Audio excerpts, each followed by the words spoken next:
Want to lock your iPhone by double tapping on the screen? Hey there everyone, welcome back to the Static Studio, and today's guide I'll show you how you can enable double tap to lock any iPhone. It's pretty quick and easy, so let's jump right into the video.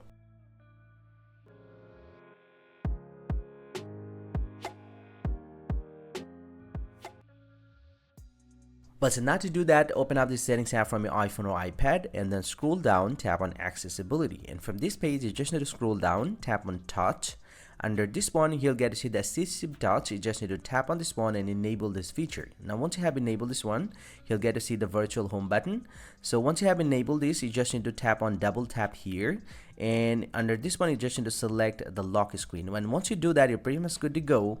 And from now, if you double tap on this virtual home button here, your iPhone will be locked. And this is how you can enable double tap to lock any iPhone. Hope you find this pretty helpful, guys. If you do, please drop a like and subscribe to my channel.